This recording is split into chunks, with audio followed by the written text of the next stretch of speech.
Fish fry খেতে আমরা সকলেই ভালোবাসি, কিন্তু ভেটকি মাছ ছাড়া সবাই কিন্তু ফিশ ফ্রাইয়ের কথা ভাবতেই পারে না।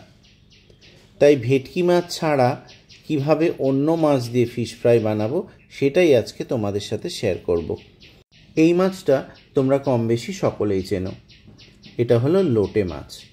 মাছটা কিন্তু দামেও সস্তা, আর বর্ষার সময় এই মাছগুলো কিন্তু ইজিলি অ্যাভেলেবেল। প্রথমে মাছটাকে ভালো করে ধুয়ে নিয়েছিলাম। এবারে পাখনাগুলোকে কেটে নিয়েছি আর ছুরি দিয়ে পেটটাকে চিড়ে নিয়েছি। দেখো মাছটা একদম ফ্ল্যাট হয়ে গেছে। এবার কাঁচি দিয়ে ভেতরের যে লম্বা নরম কাঁটাটা থাকে ওই কাঁটাটাকে বাদ দিয়ে দিচ্ছি। তবেই কিন্তু আমার ফিশ ফ্রাই তৈরি করার জন্য যে ভেতরের মাছের অংশটা সেইটা রেডি হয়ে যাবে। এই দেখো, ঠিক এইভাবে মাছটাকে ফ্ল্যাট করে নিতে হবে। ঠিক এইভাবে বাকি মাছগুলোকে আমি ফ্ল্যাট করে কেটে নেব। লোটে মাছ সবাই কম বেশি খায়, তো লোটে মাছ দিয়ে কিভাবে বানালাম দেখতে থাকো।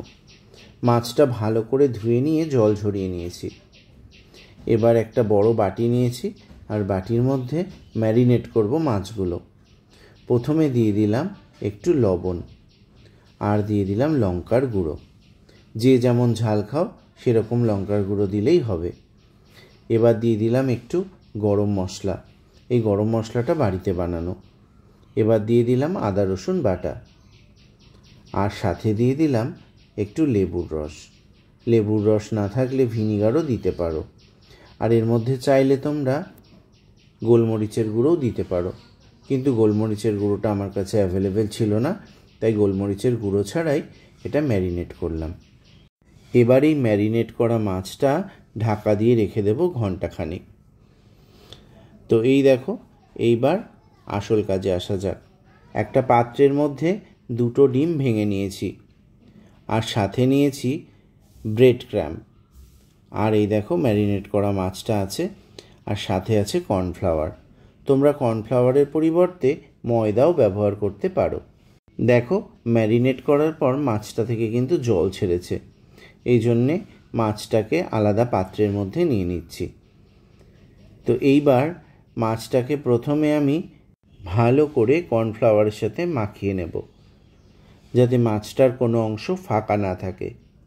দেখো মাছটার গায়ে ভালো করে কর্নফ্লাওয়ার মাখানোর পর এবার ডিমের ব্যাটারের মধ্যে ডুবিয়ে নিচ্ছি।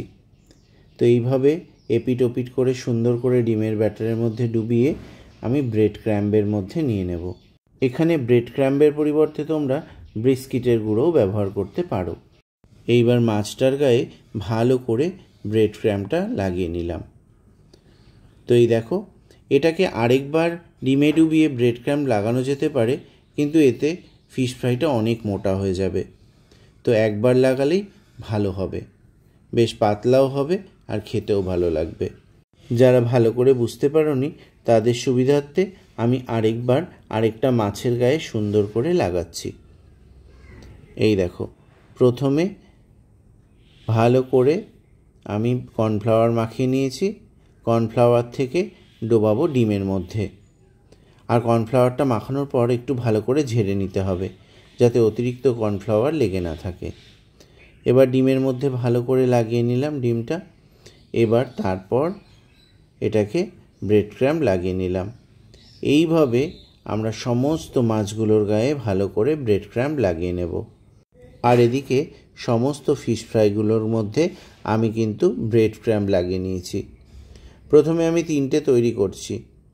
এর জন্যে আমি একটা ফ্ল্যাট পাত্র নিয়েছি, কারণ ফ্ল্যাট পাত্র নিলে এটা লম্বা থাকবে, কড়াইয়ের মধ্যে ভাজলে একটু বেঁকে যেতে পারে। তাই একটা ফ্ল্যাট প্যান নিয়ে ওর মধ্যে দিয়ে দিয়েছি সানফ্লাওয়ার অয়েল। তেলটাকে একটু গরম করে নিয়ে তারপর আঁচটাকে কমিয়ে দিয়েছি। এইবার খুব অল্প আছে এই ফিশ ফ্রাইটা ভালো করে ভাজা হয়ে যাবে। তো ভেটকি মাছ না পেলে লোটে মাছ দিয়ে এভাবে একবার করে দেখো, এটা কিন্তু দারুণ লাগে খেতে। আমি বহুবার বানিয়েছি।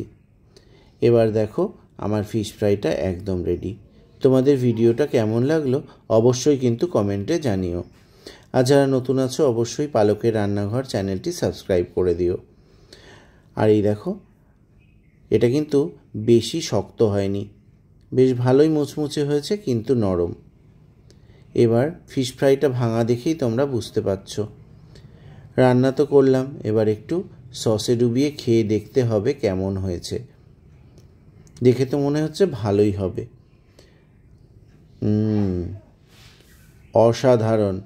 তো তোমরাও ঝটপট বানিয়ে ফেলো দুর্দান্ত স্বাদের এই ফিশ ফ্রাই। আর কেমন হলো অবশ্যই পরবর্তী ভিডিওতে কমেন্টে কিন্তু জানাতে ভুলো না। তো আজকের মতো এই পর্যন্তই। সবাই ভালো থেকো।